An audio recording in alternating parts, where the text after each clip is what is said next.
पांडुरंग करू प्रथम नमना पांडुरंग करू प्रथम नमना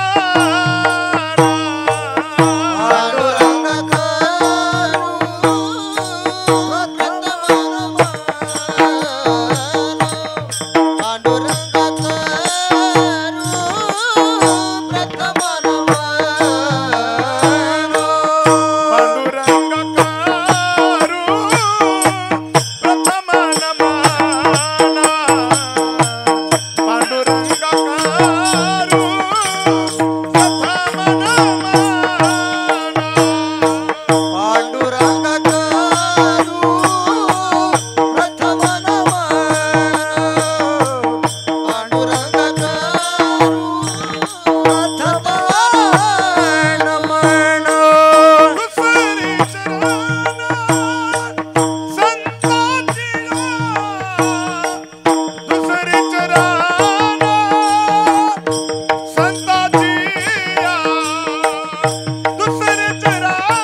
सेवे लागी सेवक झालो तुमच्या लागलो निज चरणा अहो स्वामी तुकया देवा यावरी न करावा अभिरू मस्तक हे पायावरी या वार करी संताच्या शिवभोळा चक्रवर्ती शिवभोळा चक्रवर्ती जीवा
काय वानो आता न पुरे वाणी काय वानो आता न पुरे वाणी मस्तक चरणी ठेवीत सी थोरी व सांडली आपुले परिसी नेनो शिवकैसे लोखंडासे पवित्र या हरिकीर्तन रूपी सेवे करता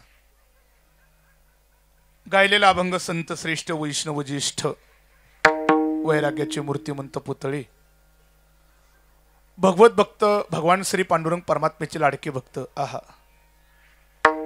ज्यांनी या मृत्यू लोकातला नियम मोडून सदैव वैकुंठागमन करणारे अखिल कोट ब्रह्मांड नायक श्री भगवान पांडुरंग परमात्मेचे लाडके लढिवाळ आणि जिव्हाळ्याचे असणारे भक्त देहू निवासी श्रीमंत श्री जगद्गुरु तुकोबरायांच्या गाथेतला अत्यंत गोड अभंग माझ्यासहित माझे सर्व सहकारी टाळकरी वृंदांच्या पाठांतरातील गोड अभंग या अभंगामधून संत श्रेष्ठ श्री जगद्गुरु तुकोबाराय म्हणतात मानवी जीवन जगत असताना संतांचे आमच्यावरती एवढे मोठे उपकार आहेत की त्या उपकारातून आम्ही उत्तीर्ण होऊ शकत नाही नुसतं उत्तीर्णच नाही तर श्रीमंत श्री तुकोबाराय म्हणतात की आम्ही त्यांची वर्णन सुद्धा करू शकत नाही कारण ते वर्णन करण्याकरता आमची वाणी अपुरी ठरती मग काय करू शकतोय फक्त त्या संतत्वाच्या चरणी तुकोबाराय म्हणतात की आम्ही आमचं फक्त मस्तक त्यांच्या चरणावरती ठेवू शकतो असा हा संतपर प्रकरणातील जगद्गुरु तुकोबारायांचा अत्यंत गोड अभंग सेवे करताय विढाला विढाला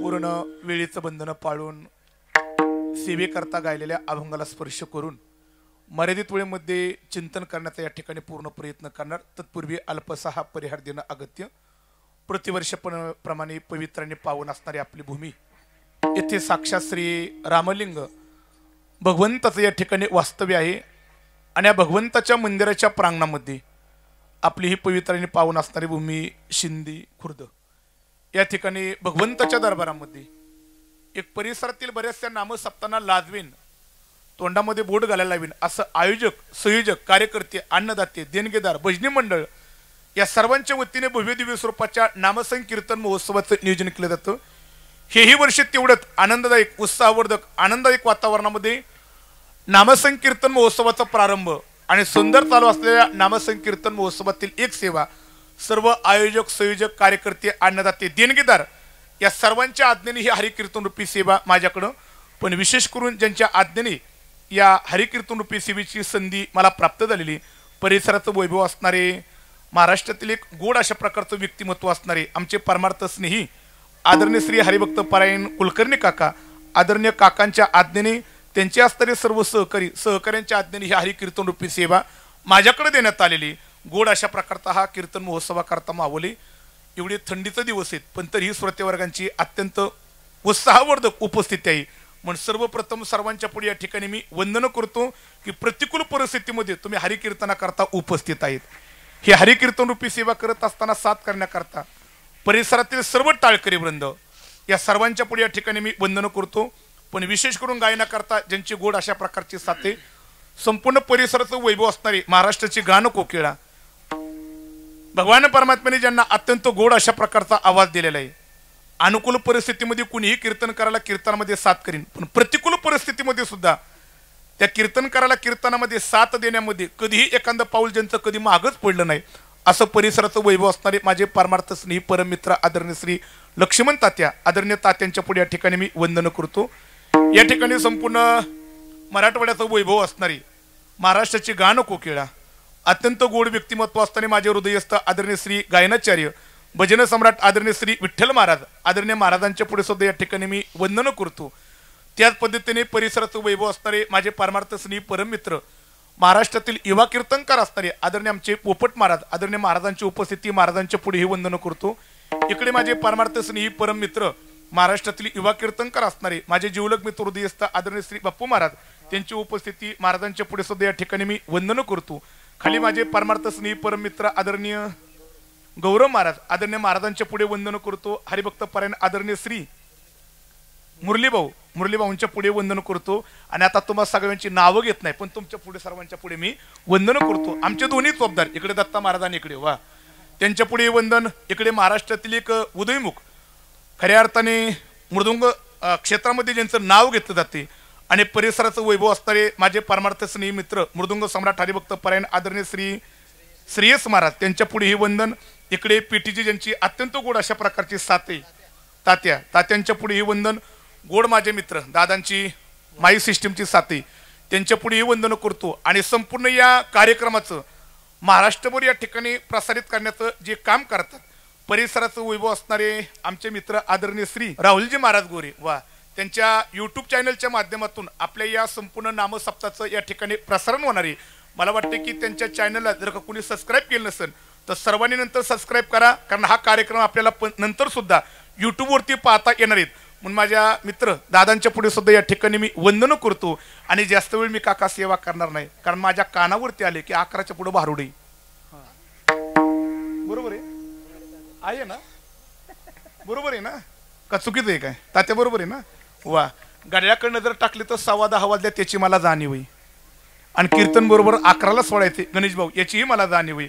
म्हणून बरोबर 1.5 तासामध्ये तात्या कीर्तन रूपी सेवेचा समारोप करायचा. सेवेकरता गायलेला अभंग आहे. अभंगाला प्रस्तावनेच्या माध्यमातून स्पर्श करण्याचा प्रयत्न करणारे आणि पूर्ण अभंग सोडवला जाणार नाही, पण अभंगातील शब्दार्थाचं मात्र शेवटमध्ये चिंतन करून समारोपाकडे सेवा नेणारे संत श्रेष्ठ श्री जगद्गुरु तुकोबार यांचा अत्यंत गोड अभंग आहे.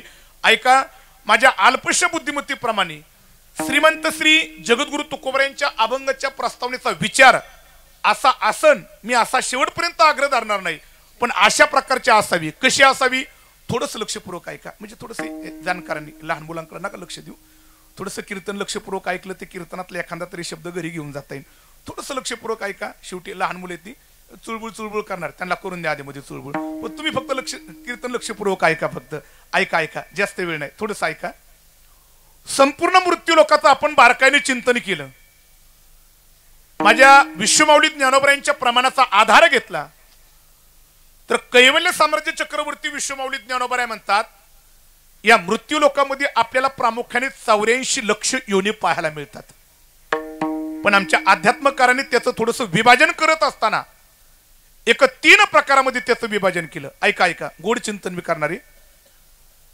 पहिलं विभाजन करत असताना पहिला प्रकार केला 84 लक्ष योनीचा. पहिला प्रकार केला.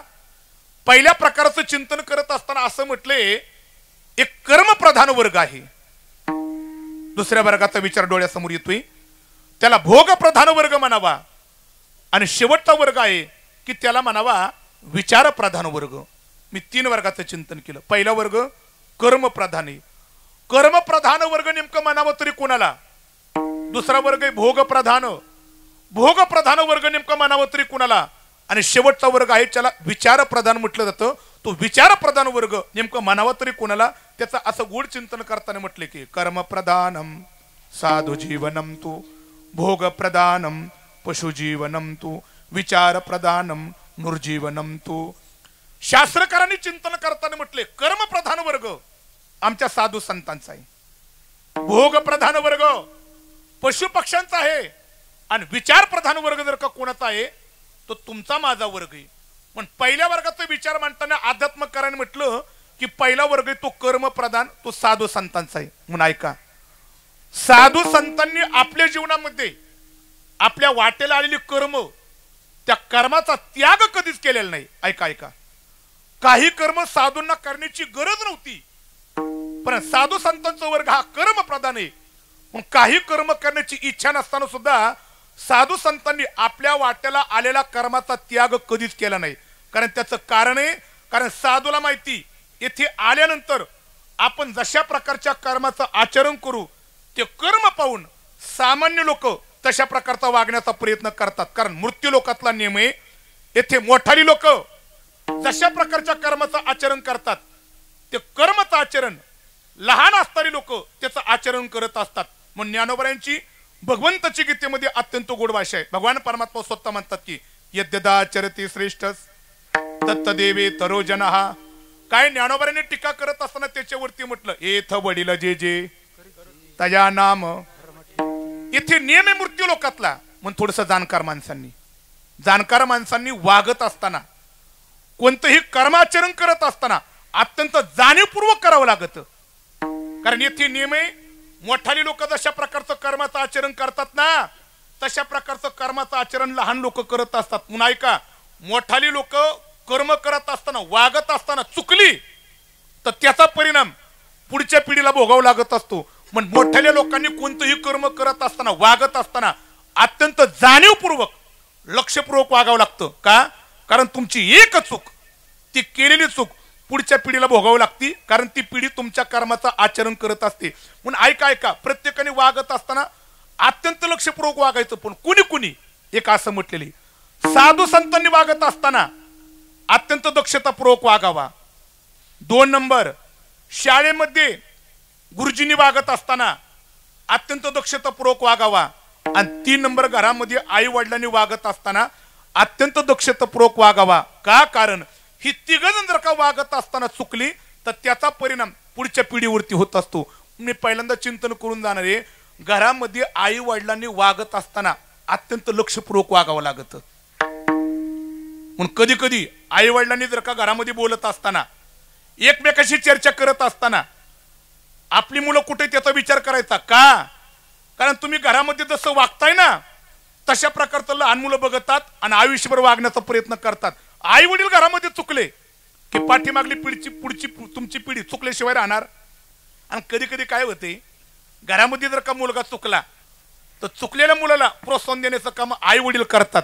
आयुष्यभर त्या आई वडिलांना ते दुःख भोगावं लागतं बरं का आपण केलेली चूक. बऱ्याच वेळा काय होतं मध्ये गणेश भाऊ घरामध्ये आई वडील चुकतात आणि मुलं जर का चुकली तर मुलांना उलट आई वडील प्रोत्साहन देतात आणि परिणाम शेवटी त्यांना त्याची भोगावं लागतात. कधी कधी आई वडील प्रोत्साहन देत होतो. तात्या मी 2 वर्षापूर्वी संगमनेरला कीर्तन केलं. काल्याचं कीर्तन होतं. मला मी कीर्तन करता गेलो काल्याचे कीर्तन करता 10 ते 12 कीर्तन पण 9:30लाच गेलो. मी तिथं गेल्यानंतर मी खाटावरती दिवाणवरती तिथं बसलो.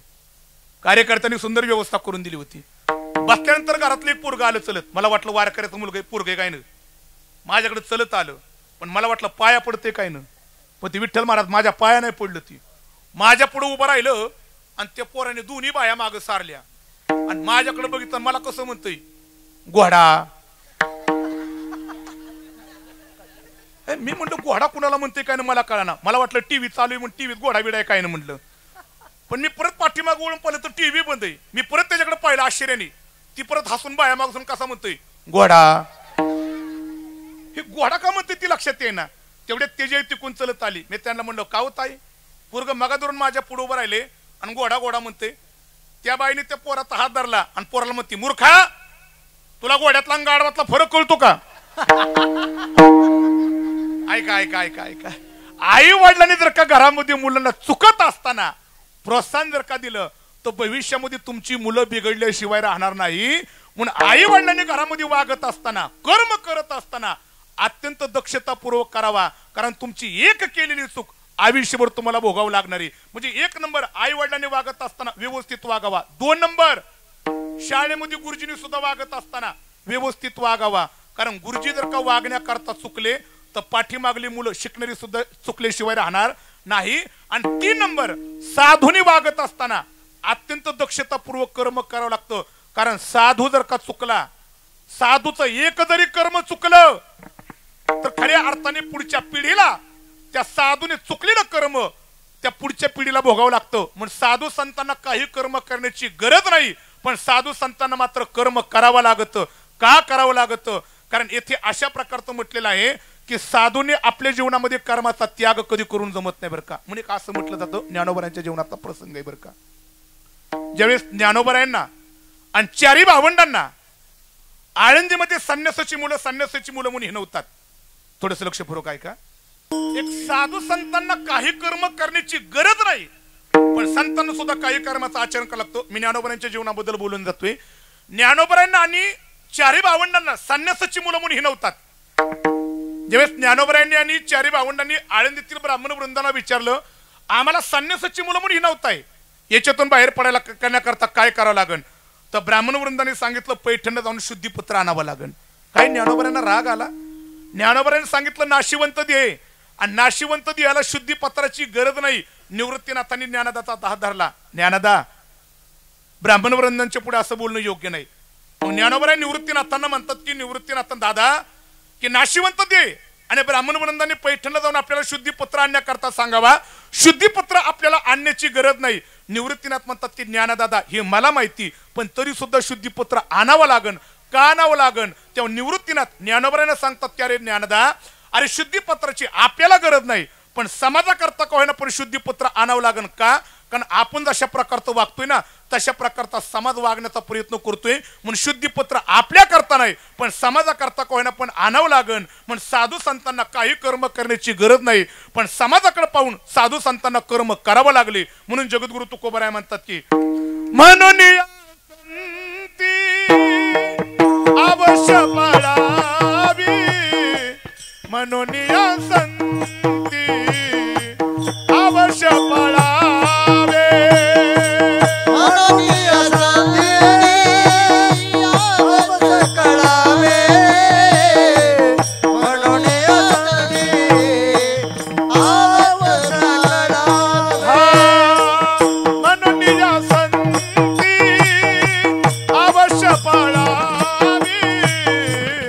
म्हणून या संती अवश्य पडावे आवश्यक म्हणून आवश्यक जन दाखवाव्या वर्तुनिया जन दाखवावे वर्तुनिया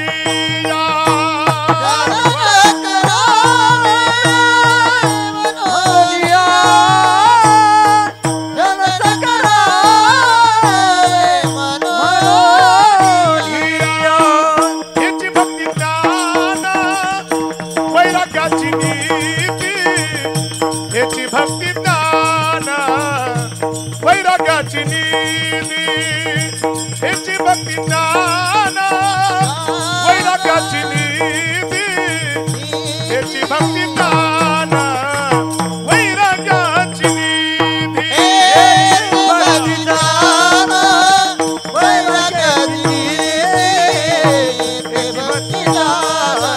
बाबा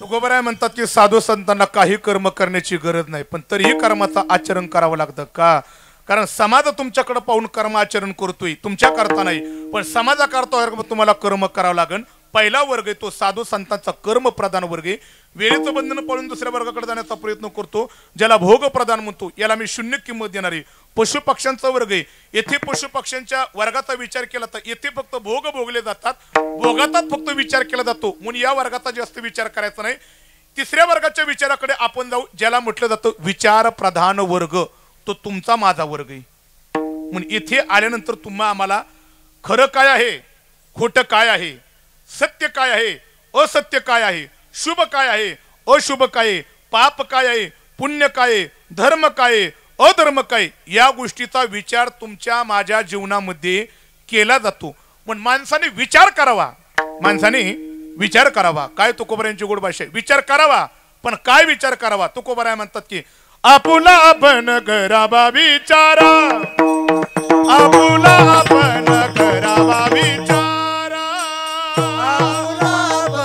करावा विचार आपुला करावा विचार आपुला आपण करावा विचारा आपुला आपण करावा आपुला आपण करावा विचारा करावा विचार आपण करावा विचार प्रसन्न ते सारा मन ग्वाही प्रसन्न ते सारा मन ग्वाही प्रसन्न ते सारा मन ग्वाही आपुला पण करावा विचार आपुला पण करावा विचार करावा विचार मन ग्वाही प्रसन्न मन ग्वाही बाबा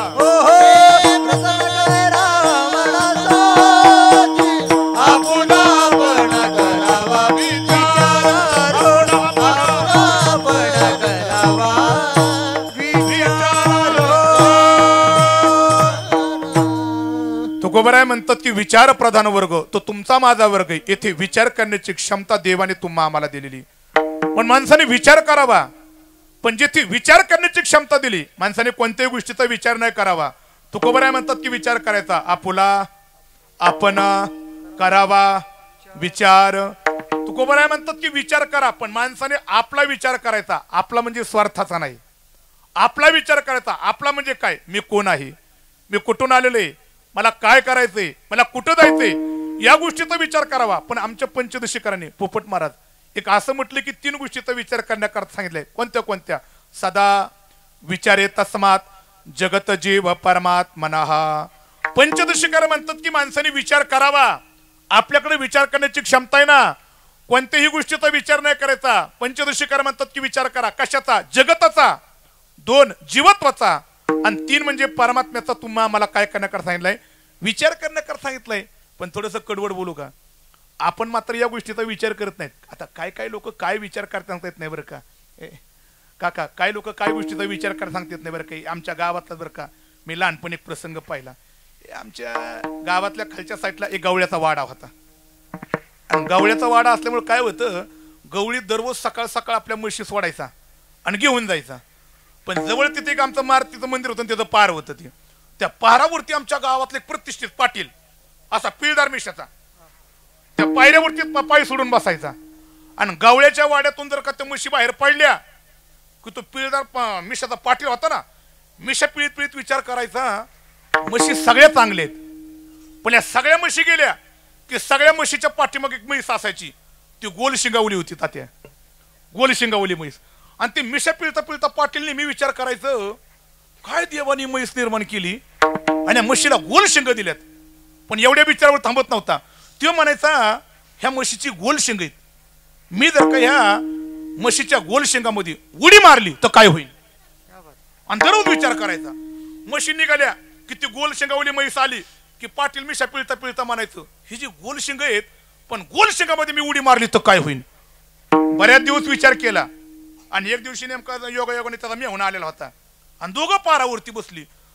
दोघांच्या चांगल्या चर्चा चालू असता नेमका सगळ्या म्हशी निघून गेल्या. पण गोल शिंगाची म्हैस आली की गप्पा मारता मारता म्हातारं थांबलो आणि मिशा पिळता पिळता विचार करायला लागलं. तेवढ्या दाजी शेजारी बसला तर म्हणला, कशाचा विचार करताय. काय नाही म्हणला, बऱ्याच दिवसापासून विचार करतोय, सगळ्या म्हशी गेले की, पण ही पाठीमागली म्हैस आहे ना गोल शिंगाची, मी विचार करतोय ह्या गोल शिंगामध्ये जर का मी उडी मारली तर काय होईल. तो म्हणला, दाजी आज होऊनच जाऊन द्या, विचार करूच नका म्हणला. आज म्हणला आज उडीच मारा, जी होईन ती होईन बघू म्हणला. आता हे कुणा असं दाजीने प्रोत्साहन दिल्यानंतर मेवण्याला काय दम निघतोय काय तवा. मिशा पिळतात पिळता म्हणला, तुमचं प्रोत्साहन आहे, काळजीच करू नका, आज उडीत मारतो. माग पुढे पाळलंच नाही, पाहता काय माझ्याकडे पळतच गेला आणि गोल शिंगामध्ये उडी मारली. आता गोल शिंगामध्ये उडी मारल्या म्हैसली जागेवर थांबून होई. जबा का म्हैस उधळली, तुमच्याकडे काय म्हणतात त्याला तात्या, उधळीत म्हणतात का. हा उधळीत म्हणतात ना. एक कुठं तुमच्याकडे उधळी म्हणतात, आमच्याकडे गेलं ती म्हैस ती पळाली म्हणतात. पण ती विठ्ठल महाराज तिकडे त्या नाशिकच्या पुढे गेलं का नाही, तिकडे म्हणतात म्हैस बोकाळली. काय शब्द म्हणतात. आणि ती जवा का ती शब्द तर ती जवा का म्हैस बोकाळली. आता म्हैसली जागेवर थांबली होय. शेंगामध्ये उडी टाकलेली, निम्मा गुत्त्याला असा म्हशीने त्याला होलगडीत नेला, लांब डोंगरात नेला तिकडं. आणि तिकडे गेला नेमकं शेंगातून सटाकडून खाली पडलो. अख्खं गाव पाठीमागं पळत होतो. अख्खं गाव पाठीमागं पळत गेल्यानंतर हे कपडे फाटले, धोतर फाटलेलं. गावातल्या लोकांनी उच्चारला आणि म्हणले, पाटील बावळट आहेत का, म्हशीच्या शेंगामध्ये उडी मारली, जरा विचार नाही काय करायचा. पाटील मिशा पिळता पिळता म्हणला, ए फुकट नाही उडी मारली, चांगला 6 महिने विचार करीत होतो. आता महाराज म्हणतात की काही लोक विचार करतात. अरे विचार प्रधान वर्ग आहे ना, कशाचाही विचार करू नका, चांगल्या गोष्टीचा विचार करा. आणि आमचे तुकोबराय म्हणतात, हिंदी पदे बर का, हिंदी पदे तुकोबराय म्हणतात, जी माणसं आपल्या उद्धाराचा विचार करत नाहीत आणि अशा गोष्टीचा विचार करतात, तुकोबऱ्यांनी त्यांना हिंदी पदामध्ये दिवाना म्हटले. काय तुकोबऱ्यांची गोड भाषा. तुकोबराय म्हणतात, काय हे तुका तू भया दिवाना, काही तुका तू भया दिवाना, काही तुका तू भया दिवाना, काही तुका तू भया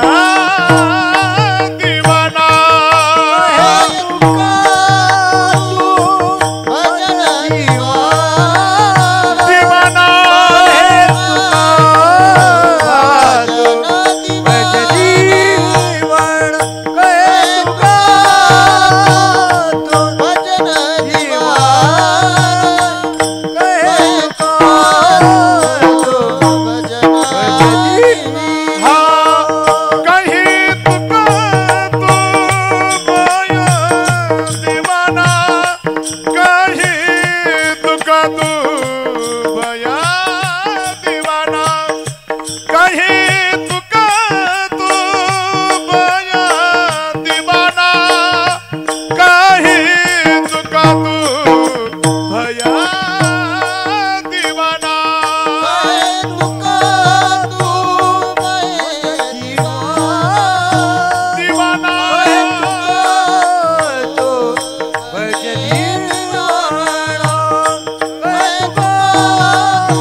तुकोबराय म्हणतात की जे स्वतःच्या उद्धाराचा विचार करत नाहीत, कहे तुका तू भय दिवाना, काय तुकोबरायांचे शब्द आहे. तू जी माणसं स्वतःच्या उद्धाराचा विचार करत नाहीत ती लोक दिवाना झाल्यात. पण कुणाची? कहे तुका तू भय दिवाना. महाराज म्हणतात की लोक संसाराची दिवाना झाल्या. तू काय झाल्या? तू संसाराची काय झाल्या? हा, जरा माझी हिंदी कच्ची बरं का, जरा मला थोडी मदत करा, जरा ती मदत करा जरा ट्रान्सलेशन करण्याकरता. सूरजजी काय म्हटलेले? कहे तुका तू भय दिवाना. दिवाना म्हणजे वा वा, इकडे आमच्या पाठीमागून उत्तर आलं, वेडा झाल्यात बरं का. काय काय लोक संसारामध्ये विडी झाल्यात. तो एवढी विडी झाल्यात की संसार सोडण्याकरता तयार नाहीत आणि संसाराकरता विडी झाल्यात. तुकोबराय म्हणतात की आपणा विचार करणे जना. ही लोक आपला विचार करत नाहीत आणि संसारामध्ये विडी झालेल्या माणसाने काय केले? क्या जीवन की पकडी आस. एवढी संसाराला चिकटल्यात ही माणसं स्वतःच्या उद्धाराकरता विचार करण्याकरता तयार नाही बरं का. आणि संसारामध्ये विडी झालेली माणसं कधी कधी काय कर सांगतात ना, संसार करता काय करतात सांगतात म्हणते, ए आमच्या जवळ एक शिरापूर आहे बरं का, कधी आलं तर चौकशी करा तुम्ही, आहे तिथं जवळ एक गाव, जवळ आहे तिथं. आणि त्या गावातले 14 जणांना पिण्याची सवय लागली होती, पण अख्खं गाव त्यांना पिऊन देत नव्हतं. मग ती विचार करायची, गावात पिऊन देत नाहीत ना, गावाच्या पाठीमागं महादेवाच्या मंदिराच्या पाठीमागं जाऊन पियायचं. एक दिवशी 14 घेतली आणि 14 घेतल्यानंतर गडी असं उतवणं पडलं. पण त्यातल्या एकाला देण्यात आलं. म्हणलं ए पार्टी अर्धीच झाली. म्हणला काय झालं? अरे म्हणला खरी पार्टी तर पुढे राहिली. काय झालं? म्हणला तुझा वाढदिवस आहे. हे म्हणला मला सुद्धा माहित नाही. बरं झालं तो सांगितलं, नुसतं सांगितलं नाही. म्हणला तुझ्याकडून पुढची पार्टी घ्यायची. म्हणला काय करायचं?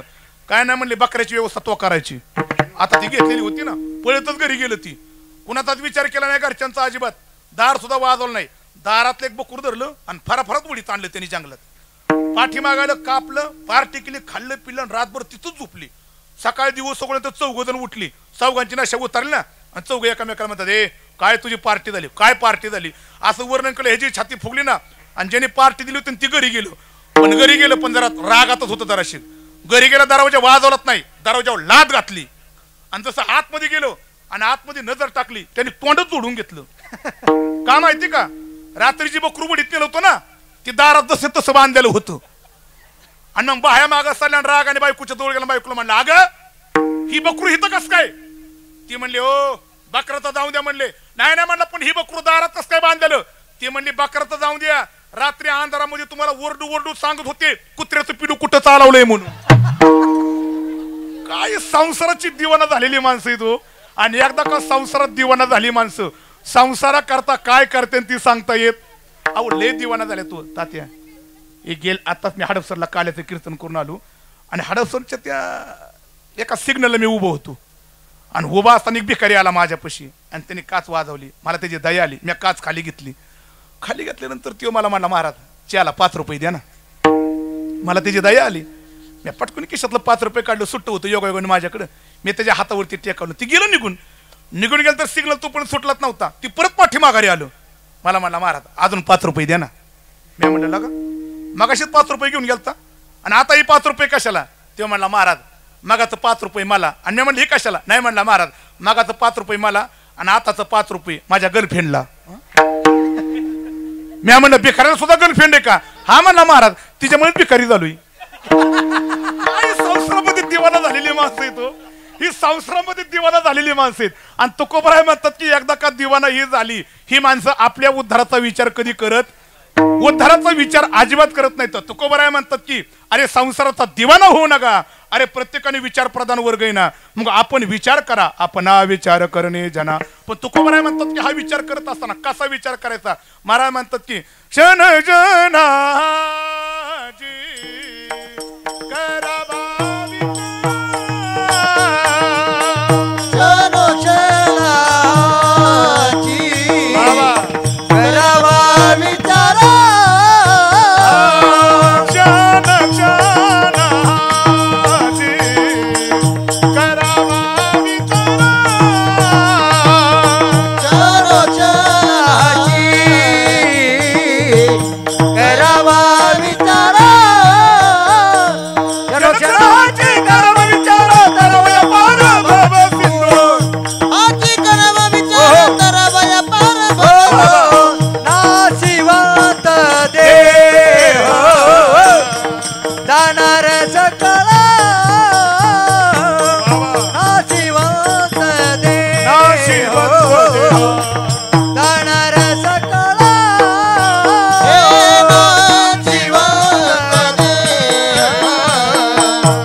विचार प्रधान वर्ग आहे म्हणून आपण विचार करायचा, आपल्या उद्धाराचा विचार करायचा. पण महाराज म्हणतात की क्षणाक्षणाची प्रत्येक क्षणाला माणसाने काय करावा, विचार करावा.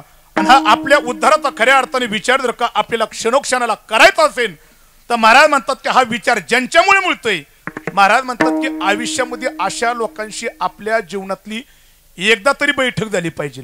वा वा, शब्द थोडीशी लक्षपूर्वक ऐका. जीवनामध्ये आपण आपली बैठक कोणाबरोबर आहे हे फार महत्वाचं आहे. एकदा का आयुष्यातली बैठक चुकली, आयुष्यातली बैठक चुकली की माणसाच्या आयुष्याचं गणित बिघडल्याशिवाय राहणार. एक माझं वाक्य कीर्तनातून घरी घेऊन जा.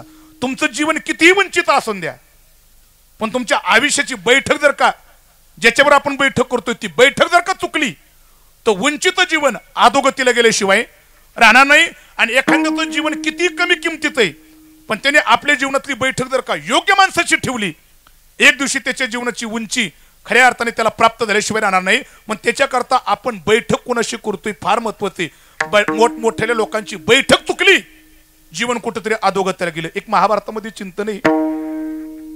भीष्माचार्य ज्यावेळी शरपंजरी पाडल्यात आणि धर्मराजाला पांडवाला राजनीतीच्या काही गोष्टी सांगत असताना द्रौपदीला हसू आलं. आणि द्रौपदी हसताना भीष्माचार्याने पहिले विचारलं हसण्याकरता काय झालं. तेव्हा द्रौपदीने उत्तर प्रश्न केला की आचार्य, आज ज्या धर्मनीतीच्या गोष्टी तुम्ही आम्हाला इथे सांगताय, पण ज्यावेळेस भरत सभेमध्ये माझे वस्त्रहरण होत होतं त्यावेळेस तुमच्याकडे ही राजनीती कुठे गेली होती, काय झालं होतं. भीष्माचार्याने गोड उत्तर दिलं, याचं कारण आहे माझ्याकडे राजनीती, माझ्याकडे विचार आहेत, माझं जीवन वंचित आहे. पण त्यावेळेस मात्र खऱ्या अर्थाने मी तुला वाचू शकलो नाही. का वाचू शकलो नाही याचं महत्वाचं कारण आहे का काय, आयुष्यभर खऱ्या अर्थाने मी संगती केली ती कोणाशी, कौरवांशी संगत केलेली. आणि ऐका, परिणाम भीष्माचार्यांचं सारखं जीवन वंचित जीवन आहे, पण शेवटी मात्र शरपंजरी पडावं लागलं. याचं हे कारण ते सांगितले, आयुष्यभर कौरवांची केलेली संगत. पण माणसाचं जीवन वंचित किती, आहा त्याला किंमत नाही. आपण आयुष्यभर बैठक कोणाशी करतोय, संगत कोणाशी करतोय हे फार महत्वाचं आहे. म्हणून आपला विचार प्रधान वर्ग आहे ना, म्हणून आपल्याला आपल्या जीवनाची आणखी उंची गाठायची आणि स्वतःच्या उद्धाराचा विचार प्राप्त करायचा आहे. त्याच्याकरता आयुष्यभर संगत करा, साधू संतांची संगत करा. आणि ज्यांनी संतांशी संगती केली अशी माणसं खऱ्या अर्थाने आपल्या जीवनामध्ये हा विचार घेतात आणि उद्धारापर्यंत जातात. पण मला वाटते की संगत जर का चुकली तर भल्याभल्यानं संगतीचा परिणाम भोगावा लागला. काय तुकोबारांचं गोड वर्णन आहे. महाराज म्हणतात, ढेकणाच्या संगी हिरा जो भंगला, कुसंगी नाडीला साधुताईचा, कुसंगी नाडीला साधुताईचा.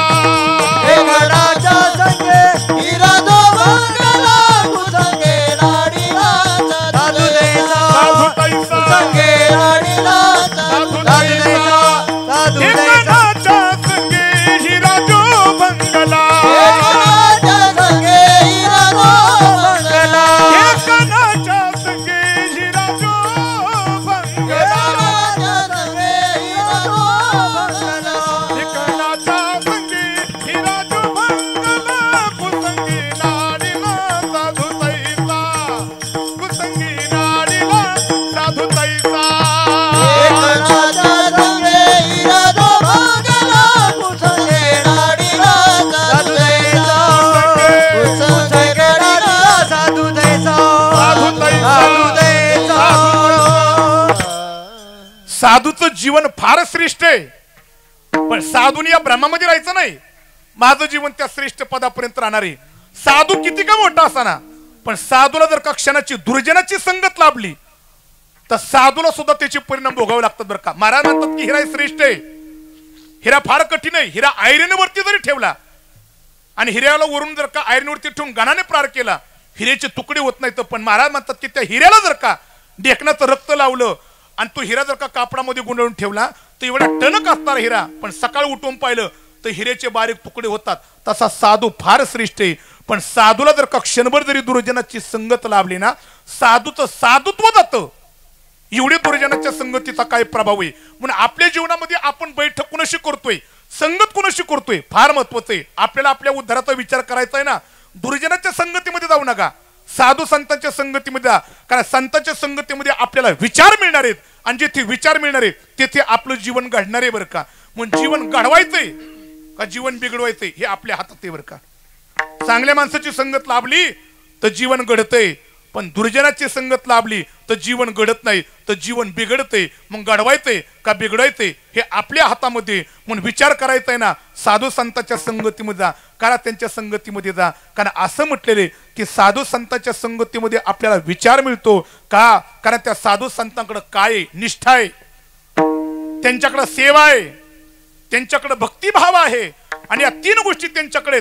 मग त्यांच्या संगतीमध्ये जाऊन आपल्याला विचार काय करायचा आहे तर प्राप्त करायचा आहे. म्हणून कोणाशी संगत करू नका, चांगल्या माणसाची फक्त संगत करा. साधू संतांची का करा, कारण त्यांच्याकडे आपल्याला निष्ठा पाहायला मिळते. आणि ऐका, ज्याच्याकडे निष्ठा आहे ना, अशा निष्ठावान माणसाच्या संगतीमध्ये राहत जा, आयुष्यभर आपल्याला काही ना काहीतरी शिकायला मिळणार आहे. आपण दुर्दैवाने निष्ठावान माणसाच्या संगतीत राहत नाही. आपण कोणाच्या संगतीत राहतोय, ज्याच्याकडे निष्ठा नाही, ज्याच्याकडे काय निष्ठी. वा, ज्याच्याकडे काय विठ्ठल महाराज, दुर्दैवाने आपण निष्ठावान माणसाच्या संगतीमध्ये राहत नाही बरं का. आपण निष्ठानिष्ठी ज्याच्याकडे ना त्याच्या संगतीमध्ये राहण्याचा प्रयत्न करतोय. मी म्हणेन की निष्ठा ज्याच्याकडे ना त्याच्या संगतीमध्ये जा, त्याची निष्ठा तरी आपल्याला आयुष्यभर शिकायला मिळेल. पण दुर्दैवाने आपलं निष्ठावान नाही, निष्ठानिष्ठीच्या बरं का. एक मी गोड लेख वाचून आलो बरं का. दुर्दैवाने समाजामध्ये राहणाऱ्या माणसाला निष्ठा कळण्याकरता तयार नाही, पण कधी कधी असं विरोधात्मक बोलावं लागत आहे. रानामध्ये राहणाऱ्या पशु पक्ष्यांना सुद्धा निष्ठा कळती, पण आपल्याला निष्ठा कळत नाही बरं का. एक गोड लेख वाचला बरं का मी, बाप्पू महाराज, गोड लेख वाचला मी. असा लेख वाचला की एका जंगलाला आग लागली काका, आणि जंगलातले पशु पक्षी आपले प्राण वाचवण्याकरता सैरावैरा धावत होती. साधू साधना करत होता, त्या साधूला सुद्धा त्या आगीची जळ बसू लागली, आणि साधूने विचार केला मला माझे प्राण वाचवायचे असतील, मला जंगल सोडावं लागेल. शब्द थोडेसे लक्षपूर्वक ऐका, निष्ठा शब्दाबद्दल मी बोलतोय. परिणाम साधूने जंगल सोडलं, पण साधूने जंगल सोडत असताना साधूला एक दृश्य दिसलं. काय, एका झाडावरती एक पक्षी बसलेला होता. साधूला दया आली, साधूला वाटलं या पक्षाला माहित नसावा जंगलाला आग लागली, मग त्या पक्षाचं प्राण वाचावं. मग साधू चालता चालता त्या पक्षाकडे पाहिलं आणि त्याला सांगितलं, अरे तुला तुझे प्राण वाचवायचे असतील तर तुला हे झाड सोडावं लागेल, का जंगलाला आग लागली. त्या पक्षाने काय गोड उत्तर दिलं माहिती का, त्याने सांगितलं महाराज हे झाड मी सोडणं शक्य नाही. साधूने विचारलं का, त्या पक्षाने उत्तर दिलं महाराज हे झाड मरेपर्यंत सोडणं शक्य नाही. का माहिती का, या झाडाने मला लहानाचं मोठं केलेलं, या झाडाने मला राहण्याकरता घरटं दिलेलं आहे, या झाडाने मला उन्हाळ्याच्या दिवसामध्ये सावली दिली, या झाडाने मला हिवाळ्याच्या दिवसामध्ये आश्रय दिलेला आहे, आणि मला जर का भूक लागली तर फळं खाण्याकरता या झाडाने मला दिलेत. महाराज या कठीण परिस्थितीमध्ये हे झाड सोडणं शक्य नाही. उलट महाराज या जंगलाबरोबर हे झाड जळण ना, तर या झाडाबरोबर मीही जळण्याकरता तयार आहे, पण मी मात्र झाड सोडणार नाही. याला खऱ्या अर्थाने काय म्हणावी, निष्ठा म्हणावी. निष्ठा निष्ठा. फुटू खिशामध्ये कुणाचा ठेवतो हे फार महत्वाचं आहे. दुर्दैवाने आपण अशा लोकांचा फुटू खिशामध्ये आपण ठेवतोय बरं का, ज्यांच्याकडे निष्ठा नाही, ज्यांच्याकडे निष्ठा निष्ठी. म्हणून एक वाक्य बोलू का, आयुष्यभर चांगल्या माणसांचा फुटू खिशामध्ये ठेवा. कुणाचा ठेवा माहिती का, फक्त माझ्या ज्ञानोबा तुकोबऱ्यांचा फुटू खिशामध्ये ठेवा. कारण तो फुटू जर का तुमच्या खिशामध्ये असेल ना, तर संकट आलं तर संकटाच्या काळामध्ये खिशातला फुटू काढा आणि ज्ञानोबा तुकोबऱ्यांचा फुटू पा. संकटातून बाहेर पडायचा मार्ग तुम्हाला सापडल्याशिवाय राहणार नाही. ही ज्ञानोबा तुकोबऱ्यांच्या फुटूची ताकद आहे बरं का खऱ्या अर्थाने. पण त्याच्याकरता फुटू कुणाचा असावा, ज्ञानोबा तुकोबऱ्यांचाच असावा. का माहिती का, कारण त्यांचे विचार आपल्याला घ्यायच्यात. मी एक असं ऐकलेलं, त्यांचंच ऐकायचं, कुणाचं पण ऐकायचं नाही. आपण कुणाचं पण ऐकतो, आणि कुणाचं जरी ऐकत असलं तर कुणाचं कुठपर्यंत ऐकावा याला सुद्धा तात्या मर्यादा आहे बरं का. कुणाचं कुठपर्यंत ऐकावा, थोडंसं लक्षपूर्वक ऐका. आमच्या तरुण पिढी करता थोडंसं लक्षपूर्वक ऐका. घराचं काम पूर्ण होईपर्यंत इंजिनियरचं ऐकावा, कुणाचं शरीरातला रोग बरा होईपर्यंत, वा, कोर्टातली केस संपेपर्यंत वकिलाचं, कीर्तन संपेपर्यंत, वा वा वा, धन्यवाद बरं का तुम्ही. ऐका ऐका, परत एकदा ऐका, माझ्याकडे वेळ फार कमी. कुणाचं कुठपर्यंत ऐकावा, जेव्हा माझ्या कीर्तनातून वाक्य घेऊन. घराचं काम पूर्ण होईपर्यंत इंजिनियरचं ऐकावा, शरीरातला रोग बरा होईपर्यंत डॉक्टरांचा ऐकावा, कोर्टातली केस संपेपर्यंत वकिलाचा ऐकावा, कीर्तन संपेपर्यंत महाराजांचा ऐकावा, आणि आयुष्याचं कल्याण करून घेण्याकरता ज्ञानोबा तुकोबऱ्यांचा ऐका. तुमचं माझं कल्याण झाल्याशिवाय राहणार नाही. म्हणून आयुष्यभर निष्ठावान ज्ञानोबा तुकोबऱ्यांचा फोटो खिशामध्ये ठेवा. आणि त्यांचे विचार घेऊन जाण्याचा प्रयत्न करा. नक्कीच तुमचा उद्धार झाल्याशिवाय राहणार नाही. पण त्याच्याकरता आयुष्यभर ज्ञानोबा तुकोबऱ्यांचे विचाराशी आपल्याला काय करायची, संगत करायची. महाराज ज्ञानोबा तुकोबऱ्यांच्या विचाराची संगत करायची, त्यांच्याशी आम्हाला बैठक करायची आहे. आम्ही त्यांच्या संगतीमध्ये जाण्याकरता तयार आहेत. खरंच महाराज संत आमच्यावरती एवढे उपकार करतात. महाराज म्हणतात की त्यांचं जीवन कशा करता माहिती का, येथे उपकारासाठी आले घराच्या वैकुंठी, येथे उपकारासाठी आले घराच्या वैकुंठी, वैकुंठी येथे उपकारासाठी आले घराच्या वैकुंठी, येथे उपकारासाठी, उपकारासाठी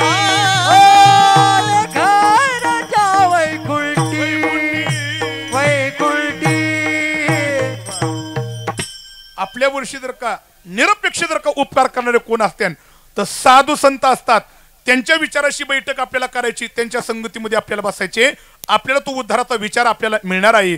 पण महाराज जे साधू संत आम्हाला हे विचार देणार आहेत, आमच्यावरती उपकार करण्याकरता आलेत, पण महाराज उपकार करण्याकरता आले त्याच्याकरता त्यांनी कोणत्या स्थानाचा त्याग केला, कुठं आलेत. महाराज म्हणतात आम्ही वैकुंठ आलो याची कारणासी, आम्ही वैकुंठवासी आलो याची कारणाची, हो बोलिले जे ऋषी साच भावे वर्ताया, साच भावे वर्ताया, साधू संताची मार्ग अरे राणी भरले जग, उच्चिष्टाचा भाग केश उरला तो शेवू.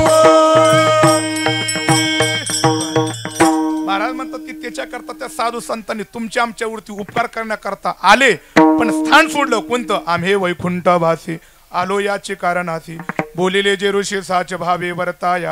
साधू संत तिथून आले तुमच्या माझ्यावरती उपकार करण्याकरता, आणि फार मोठी उपकार आहेत. महाराज संतांचे एवढे उपकार आहेत, आम्हाला थोडेसे उपकार सांगा ना.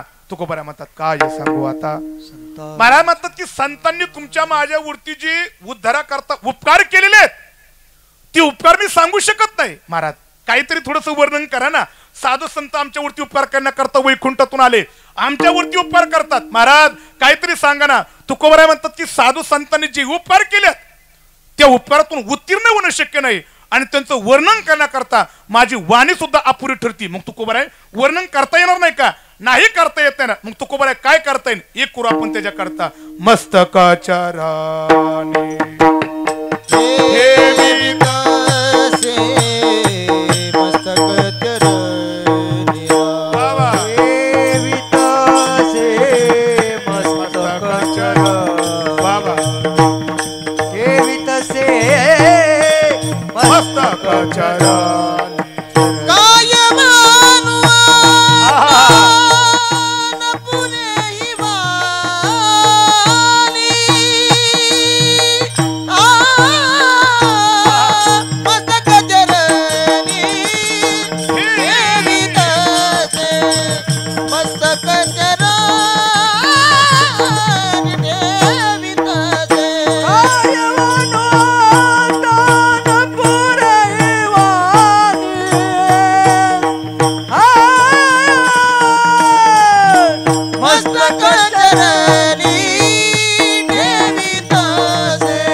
Oh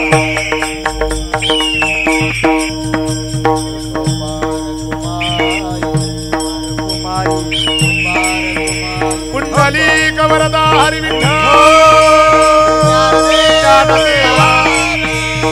पंढरीनाथ भगवान माऊली ज्ञानेश्वर महाराज रामलिंग भगवान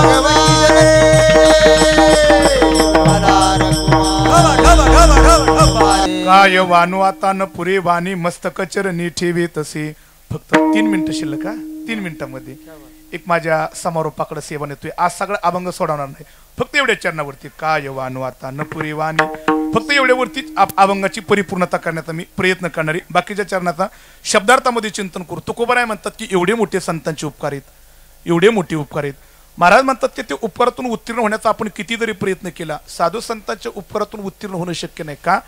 कारण साधू संतांनी तुम्हाला मला खऱ्या अर्थाने जगण्याचा मार्ग दाखवलाय. जगावं कसं, कारण येथे मृत्यू लोकांमध्ये आल्यानंतर काही माणसांना जगावं कसं हे मात्र कळलेलं नाही. पण खऱ्या अर्थाने साधू संतांचे, ज्ञानोबा तुकोबारायांचे एवढे मोठे आमच्यावरती उपकार आहेत की येथे आल्यानंतर माणसामध्ये आलोय ना, माणूस म्हणून जगायचं कसं, परमार्थ कसं करायचा, हे जगण्याचे विचार आम्हाला ज्ञानोबा तुकोबारायांनी दिलेत. म्हणून एवढे मोठे उपकार आहेत की त्यांच्या उपकारातून उत्तीर्ण होणं शक्य नाही. आणि वर्णन करण्याकरता गेलो तर महाराज म्हणतात की काय वानू आता न पुरी वाणी.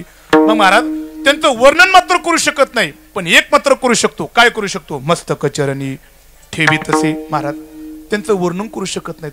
असं साधू संतांनी नेमकं केले तरी काय? एक गोड प्रसंग. का साधू संतांचं वर्णन करू शकत नाही आणि फक्त त्यांच्या चरणावरती मस्तकच आपण का ठेवू शकतो? एक अत्यंत गोड प्रसंग आहे बरं का, ऐका. जगद्गुरु तुकोबारायांच्या 14 टाळकऱ्यातील टाळकरी ते पुढे झाले, पण अजून नाही. तर आपल्या वाटेला आलेले कर्म मात्र ते पार पाडतात. दररोज सकाळ उठल्यानंतर करडी भाजावी, गाण्यामध्ये टाकावी, गाण्याला बैल झोपावा आणि गाण्याला बैल झोपला की त्याचं तेल गाळावा आणि ते परदेशी जाऊन विकावं बरं का. हा नित्यक्रम. तुकोबारायांच्या 14 टाळकऱ्यातील एक टाळकरीत बरं का. ते कोण येते? संताजी महाराज जगनाडे. वा. एक दिवशी खऱ्या अर्थाने तेल विकण्याकरता परदेशी गेले. अजून तुकोबारायांचं शिष्यत्व स्वीकारलेलं नाही. देहू परिसरामध्ये तेल विकण्याकरता गेले. तेल विकण्याकरता जरा त्यांना वेळ झाला जरा शिक. मग एका म्हातारीच्या घरी मुक्कामाला थांबले. म्हातारी म्हणली, बाबा कुशाला मुक्कामाला थांबा इथं. पण महाराजांनी विचारलं, नेमकं म्हातारी तू कुठं चालली? त्या म्हातारीने सांगितलं, अरे बाबा तू माझ्या घरी मुक्कामाला कुशाला थांब, मला तुकोबारायांच्या कीर्तनाला जायचे. त्यांनी विचार केला, हे कोण तुकोबार आहेत? कीर्तनाला म्हातारी चालली, कोणी का असना आपणही कीर्तनाला जावा. आणि त्या दिवशी मात्र जगनाडे महाराज तुकोबारायांच्या कीर्तनाला गेले आणि कीर्तन ऐकलं. आणि काय माझ्या तुकोबारायांच्या कीर्तनाचा प्रभाव त्यांच्यावरती पडला. संसाराबद्दल विरक्ती निर्माण झाली. आणि आता मात्र फक्त तुकोबारायांची कीर्तन ऐकायची, तुकोबारायांचं शिष्यत्व स्वीकारायचं. आणि तुकोबारायांच्या हातून खऱ्या अर्थाने माळ घातली आणि तुकोबारायांचं शिष्यत्व त्यांनी स्वीकारलं. पण आपला काम मात्र त्यांनी सोडलं नाही. घरी आल्यानंतर नित्यक्रमाने करडी बांधणे, गाण्यामध्ये टाकणे, तेल गाळणे हे नित्यक्रम. आणि एक दिवशी तेल विकण्याकरता परदेशी गेले आणि घरी येण्याकरता 3 दिवस उशीर झाला. ऐका बरं का, काय वानू आता न पुरी वाणी या शब्दाकरता मी बोलतोय तुमच्या पुढं. तेल विकण्याकरता गेले, पण इकडं मात्र महाराज 3 दिवस घरी आले नाहीत. म्हणून गावातल्या महिलांची ओरड महाराजांच्या पत्नीकडे गेली. का हो, धान्य घेऊन जाण्याकरता वेळ करत नाहीत आणि तेल देण्याकरता उशीर करताय. आज 3 दिवस झालं आमच्या घरी तेल पोच झालं नाही, कधी तेल येणार आहे? आणि गावातल्या महिला महाराजांच्या पत्नीला नाही नाही ते बोलल्या. आता भांडणं सुरू झाल्यानंतर महिला काय काय बोलतात हे काय तुम्हाला वेगळं सांगायची गरज नाही. नाही नाही ते बोलल्या महाराजांच्या पत्नीला. पण ऐका बरं का, महाराजांच्या पत्नीने एकही शब्दाला उत्तर दिलं नाही. त्यांच्या शांततेने ऐकून घेतलं. पण गोठ्यामध्ये मात्र महाराजांचा एक बांध्याला गहाण्याला झोपलेला बैल होता. त्या बैलाच्या कानावरती मात्र शब्द पडले आणि बैल विचार करू लागला, मालक घरी आले नाहीत, मला गहाण्याला झोपलं नाही, तेल गाळलं नाही, परिणाम गावातल्या लोकांपर्यंत तेल गेलं नाही. आणि महिलांची ओरड मालकीनीपर्यंत आले आणि मालकीनीला नाही नाही ते बोलले. गोठ्यामध्ये बांधलेला बैल महाराजांचा, त्या बैलाने ते शिव्या ऐकल्या, ते शब्द ऐकले आणि गोठ्यामध्ये बांधलेला बैल मात्र रडू लागला. महाराज 3 दिवस आले नव्हतं. पण त्या दिवशी महाराज संध्याकाळी उशिरा आले. महाराजांच्या पत्नीने आलेले पाहिल्याबरोबर खऱ्या अर्थाने त्यांच्या हातामध्ये भरलेला तांब्या दिला, जेवण वाढलं आणि सांगितलं, सकाळ लवकर उठा, देवपूजा करा आणि पहिलं तेल गाळा. महिलांची ओरड भरपूर आलेली. पण दिवसभर काय प्रसंग घडलेला आहे? दिवसभर घडलेला प्रसंग महाराजांच्या पत्नीने महाराजांना सांगितलं नाही. आणि थोडं कडवड बोलू का, पतिव्रता तिलाच म्हटली जाते. दिवसभर इकडे घरामध्ये किती का कामधंदा करत असताना किती का त्रास होईना, पण या महिलांचं काय थोडंसं मी कडबड बोलू ना, तुमच्या विरोधात बोलतोय असं नाही. कधी कधी काय होतं, तुमच्या घराचा कामाचा व्याप असतो आणि ही दिवसभर बाहेर राब कष्ट करीत असतं आणि उमऱ्याच्या आतमध्ये पाऊल टाकला की घरामध्ये आल्यानंतर किरकिरी सुरुवात करावा. त्याला वाटलं की तसंच बाहेर घराच्या निघून जावं बरं का. आणि जी पतिव्रता असते का नाही गणेश भाऊ, जी पतिव्रता असते ना, ती आपल्या नवरा घरी आल्यानंतर नवरा घरी आल्यानंतर दिवसभर काय काय त्रास झालाय कधी लगेच लगे नवऱ्याला सांगून नवऱ्याला त्रास देत, ती पतिव्रता असते. महाराजांची पत्नी पतिव्रता होती. दिवसभर झालेलं महिलांनी शिवाय दिल्याला सांगितलंच नाही, पण एक सांगितलं, उद्या सकाळ लवकर उठा, गाण्याला बैल झोपा आणि तेल गाळा. महिलांची ओरड आलेली. महाराज सकाळ उठले, देवपूजा झाली आणि गहाण्याला बैल झोपण्याकरता गेले. पण लक्षपूर्वक ऐका, गहाण्याला बैल झोपणार तर महाराजांनी बैलाच्या पाठीवरून हात फिरवला तर बैलाची पाठण लाल झाली होती. महाराजांनी बारकाईने पाहिलं तर बैलाच्या पाठीवरती वळ उमटली होती. महाराजांनी गहाण्याला झोपलेला बैल तसाच काढण्याचा प्रयत्न केला आणि महाराजांनी ओरडून पत्नीला सांगितलं, अगं एवढ्या बैलाला वळ उमटसर कुणी मारलंय? केलं, बैलाच्या पाठीवरती टाकलं आणि गहाण्याला झोपलेला बैलाला फक्त चल म्हटल्यानंतर बैल चालायला लागला आणि तेवढ्यात महाराजांचा पुतण्या आला. काका अहो काल वळ उमटूस तर मारलं पण एक पाऊल सुद्धा चलत नव्हता पुढं आणि आज तुम्ही नुसतं पाठीवून हात फिरवलाय तर गहाण्याला झोपल्याबरोबर बैल चालायला लागला. कसा हा बैल आहे? पुतण्या नाही ते बोलू लागला. तेवढ्यात त्या महाराज जवळ गेले. अरे हा गहाण्याला झोपलेला बैल आहे ना, नुसता बैल नाही, हा नुसता बैल नाही. मग पुतण्याने विचारलं, महाराज बैल नाही तर कोण आहे? फार मोठा हा पारमार्थिक आहे. का माहिती का? अरे नुसता गहाण्याला झोपल्यानंतर त्याला चल म्हणल्यानंतर हा बैल चलत नाही. हा बैल कधी चलतो माहिती का? अरे ऐक, गहाण्याला झोपल्यानंतर मी ज्यावेळेस तुकोबऱ्यांची अभंगवाणी गातो ना, ऐका ऐका ऐका ऐका, मी ज्यावेळेस गहाण्याला बैलाला झोपल्यानंतर तुकोबऱ्यांची अभंगवाणी गायली ना आणि ते अभंगवाणीचे पडलेले शब्द बैलाच्या कानावरती पडले ना आणि ते तुकोबऱ्यांच्या अभंगवाणीचे शब्द कानाने ऐकल्यानंतरच हा बैल चालतो. एवढा मोठा खऱ्या अर्थाने परमार्थामध्ये संतांचा अधिकारी. ऐका, जगण्याने महाराजांनी अरे सामान्य लोक परमार्थाला लावली, याच्यामध्ये नवल नाही तर जनावर सुद्धा परमार्थाला लावली. मग तुकोबराय म्हणतात की एवढे मोठे संतांचे उपकार आहेत, आम्ही त्यांचे वाणी वर्णन करण्याकरता अपुरी ठरती, पण एक मात्र करू शकतो. काय करू शकतो? मस्तक चरणी ठेवितासे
म्हणतात की एवढे मोठे साधू संतांचे उपकार आहेत, ते वर्णन करण्याकरता माझी वाणी अपुरी ठरती, पण एक मात्र करू शकतो, मस्तक चरणी. का संतांच्या चरणावरती मस्तक ठेवायचं? बरं का संतांच्या चरणावरती मस्तक ठेवायचं? गुड प्रसंग आठवते. काका म्हणतात की 5 मिनिटं घ्या म्हणून वाढवते बरं का तात्या. काका म्हणतात का संतांच्या चरणावरती नारळ आलाय संपवायचं काय असे वे? बरं बरं बरं. का संतांच्या चरणावरती मस्तक ठेवायचं? काय तुकोबऱ्यांच्या 14 टाळकऱ्या ते सुद्धा एक टाळकरी बरं का, पण त्यांच्या वाट्याला आलेलं काम. दररोज सकाळ उठायचं, घरी जेवण करायचं आणि रानामध्ये म्हैस चारण्याकरता जायचं. मैत चारण्याकरता गेले. एक दिवशी भंडाऱ्या डोंगराच्या पायथ्याशी मैत चारण्याकरता गेले आणि झाडाखाली झोपले. काय एवढी झोपलेली गाड त्यांना कळलंच नाही. आणि उठून पाहिलं तर मैत दिसायला तयार नाही. विचार केला मैस कुठं गेली, पण ते हुशार होते. भंडाऱ्या डोंगरावरती हिरवागार चारा आहे, नक्की त्या चाऱ्याच्या दिशेने वर गेली असेल. आणि ज्यावेळेस ती व्यक्ती म्हैस शोधण्याकरता भंडाऱ्या डोंगरावरती गेली, पण कुठंच म्हैस सापडाना. शोधता शोधता नेमकं म्हैस सापडत नव्हती ना. मग सहज चालता चालता त्यांच्या कानावरती विठ्ठल नामाचे शब्द पडले. त्यांना वाटलं कोणतरी हरिभक्त आहे. म्हणून जवळ गेले, पाहिलं दगडावरती बसलेली व्यक्तिमत्व, डोक्यामध्ये पागोटे, खांद्यावरती विनय, हातामध्ये चिपळे आहेत आणि विठ्ठल नामाचं भजन चालू आहे. पण त्यांना माहिती नाही ही कोण व्यक्ती ती साक्षात माझे जगद्गुरु तुकोबाराय होते. जवळ गेले. महाराज म्हणतो. तुकोबाराने डोळे उघडून पाहिलं कोणतरी हाका मारते. तुकोबारांनी त्याला जवळ येऊन दिलं. तुकोबाराय म्हणले काय रे? ते म्हणलं महाराज बऱ्याच वेळ झाला इथं बसलाय तुम्ही, माझी म्हैस पाहिली का? कुणी विचारलं काय? कधी कधी लोकांना काय प्रश्न करावा ती कळत नाही बरं का महाराज लोकांना. बऱ्याच वेळा असं होतं बरं का तात्या, बऱ्याच वेळा असं होतं बरं का. परवा दिवशी मी कीर्तन केलं, कीर्तन झालं, फेटा काढून बसलो सूरजजी. एक जण आलं, मला म्हणला महाराज जरा 10 मिनिटं कीर्तन जास्त झालं. नाही म्हटलं थोडंसं गेलो बोलण्याच्या योगामध्ये. बरं जाऊ द्या, तंबाखू आहे का मला म्हणला. काय विचारावं ती सुद्धा कधी कधी काय कळत नाही हो. मी म्हणणार काय तंबाखू खाण्याची जागा आहे का म्हणला. नाही म्हणला 10 मिनिटं वाढवला म्हणला, तंबाखूच नाही मिळली म्हणून तुम्हाला मागितली म्हणला. मी काय कधी कधी त्या सासवडला असत मी कीर्तन केलं, फेटा काढून बसलो मी. एक जण आलं, माझ्या पाया पडलो, मला म्हणला महाराज तुकडाच पाडला. तुकडा कार्यापर्यंत कीर्तनच होणार नाही. आणि बऱ्याच वेळा आम्हाला माहिती बरं का, ही तोंडावरती गोड बोलणारी माणसं खरं बोलतात म्हणून सांगता येत, म्हणून आम्ही त्यांचा कधी विश्वास धरीतच नाही बरं का. मी म्हणलं बस शेजारी, म्हणलं नाही शेजारी नाही म्हणलं, कीर्तन लय आवडले, एक प्रश्न विचारू का? विचार म्हणलं पटकून, मला उशीर होतोय. मला म्हणला महाराज तुम्ही एखादं धरता का? तुझं तोंड हाणू का म्हणलं, एखादं धरता का म्हणलं. नाही पण मी पण म्हणलं धरायचंय मला म्हणला. पण ती एका दिशेला काय काय चालतं? मी म्हणलं बावटे पटकून उत्तर देऊन मोकळं व्हा म्हणलं. काय म्हणलं शाबुदाना चालतो, बगरचं ती फळे चालतात. मला म्हणला महाराज ती फळ्याचं बगरीचं नका सांगू. म्हणलं तुला काय पाहिजे? मला म्हणला शाबुदाना पाहिजे. चालतो का? चालतो की म्हणलं. न म्हणला शेवटचा प्रश्न, शाबुदाण्यामध्ये काय काय चालतं? मी म्हणलं शाबुदाना चालतो, शेंगदाण्याचा कुठं चालतो, मिरच्या चालतात आणि बटाटी चालतात. पोपट महाराज त्यांनी सगळं ऐकलं, परत बाह्या मागं चालल्या, माझ्या पुढे उभा. मला म्हणला ए तुला शाबुदाना चालतो, शेंगदाण्याचा कुठं चालतो, मिरच्या चालतात, बटाटी चालतात, आणि तुला कांदा खायला काय रोग आलाय का? कधी कधी आम्हाला कधी कधी काय प्रश्न करता सांगता येत नाही बरं का. ते जगणार त्या व्यक्तीला सुद्धा माहित नाही तुकोबाराय म्हणून. विचारलं काय? विचारलं महाराज म्हैस पाहिली का? तुकोबारायांच्या मुखातून एक मार्मिक शब्द बाहेर पडले, ए भल्या माणसा, देवाने देह दिलाय ना, देवाने देह दिलेला आहे. म्हशीचा शोध घेण्याकरता नाही तर देवाचा शोध घेण्याकरता देवाने देह दिलेला आहे. तो मला महाराज ही प्रवचन तिकडे सांगा, म्हैस पाहिली का? तुकोबाराय म्हणले जा तुझ्या गोठ्यामध्ये म्हैस बांधली. त्याला वाटलं कोणतरी वेळसरी गेलो निघून, म्हैस सापडलीत नाही. घरी गेलो, खाल्लो पिल्लो, पडलं पलंगावरती, म्हैस सापडलं नाही. पण डोक्यात विचार आला, भांडारा डोंगरावरती गेलो होतो, पण ती व्यक्ती भेटली होती आणि ती व्यक्ती मला म्हणली होती की तुझी म्हैस तुझ्या गोठ्यात आहे, ऐका नाही ती तरी पावा. ती तडकन उठलं आणि गोठ्यामध्ये गेलं आणि नजर टाकली. त्याला आश्चर्याचा धक्का बसला. का? कारण गोठ्यात म्हैस बांधलेली होती. विचार केला सामान्य व्यक्तीने कोणतरी असावा. दुसऱ्या दिवशी सकाळ उठलं आणि डायरेक्ट भांडारा डोंगर गाठला तर तिथे माझे तुकोबाराय बसले होते. महाराजांच्या चरणावरती मस्तक ठेवलं. तुकोबारायने फक्त पाठीवरून हात फिरवला. अरे तुला कालच म्हटलं होतं ना, देवाने देह म्हशीचा शोध घेण्याकरता नाही, परमात्म्याचा शोध घेण्याकरता देह दिलेला आहे. जा तुला सुद्धा एक दिवशी परमार्थामध्ये देव मिळेल. आणि ती व्यक्ती दुसरी तिसरी कोण होती तर कोण होते? गंगाराम मवाळ होते. अरे तुकोबारायांची फक्त क्षणभर संगती लाभली आणि पाठीवरून हात फिरवला. माझ्या तुकोबारायांच्या 14 टाळकऱ्यातील एका टाळकऱ्याचा मान मिळाला आणि परमार्थामध्ये जीवन उद्धारापर्यंत गेलं. तुकोबाराय म्हणतात की अशा संतांच्या संगतीमध्ये गेलं की उद्धार होतोय. म्हणून वर्णन करण्याकरता वाणी अपुरी ठरती, पण एक मात्र करू शकतो, मस्तक चरणी राम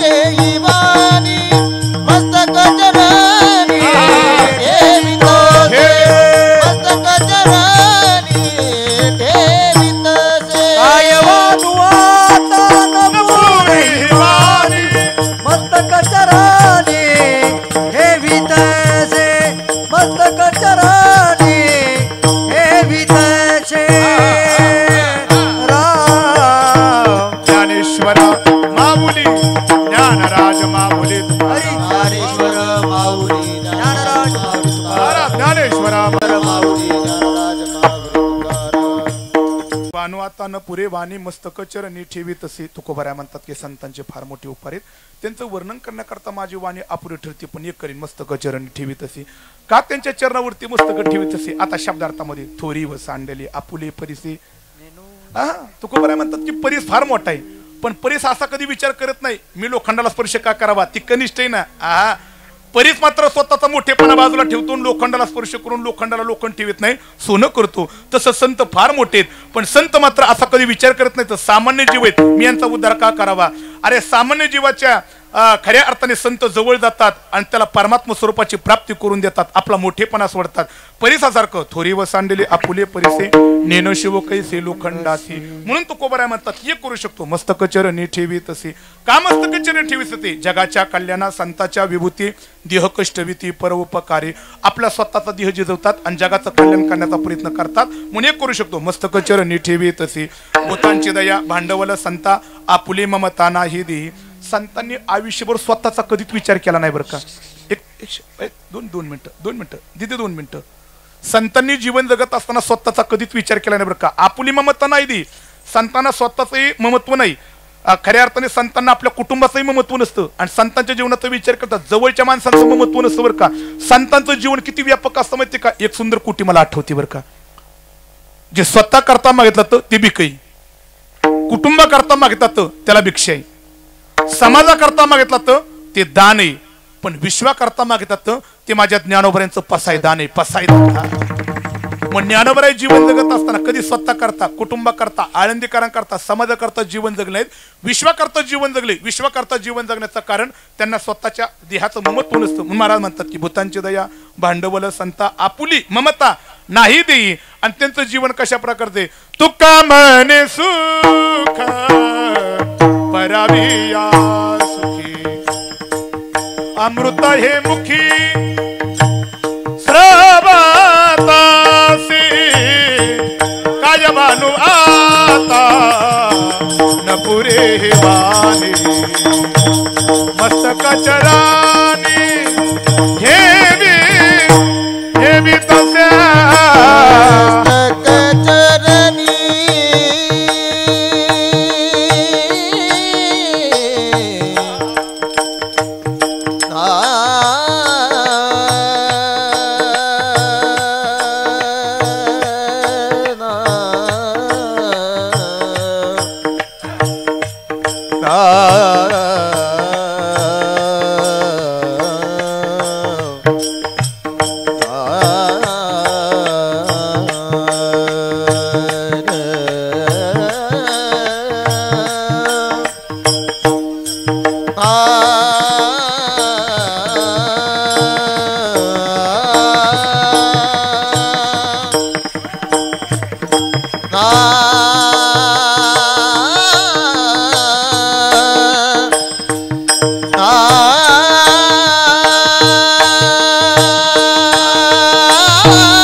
मस्तक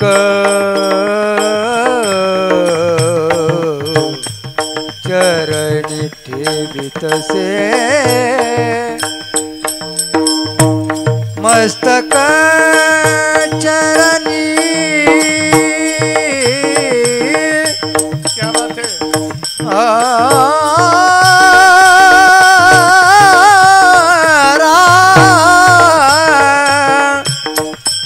मस्तक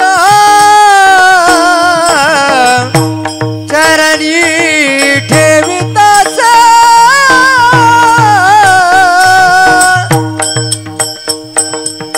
मस्तक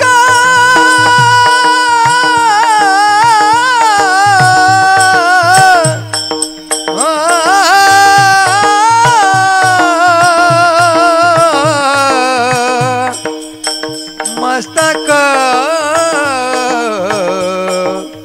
चरणी ठेवितसे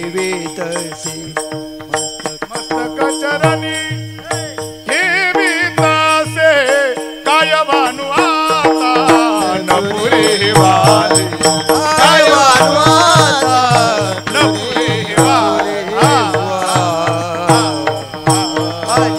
तुकाराम तुकाराम तुकाराम तुकाराम तुकाराम तुकाराम तुकाराम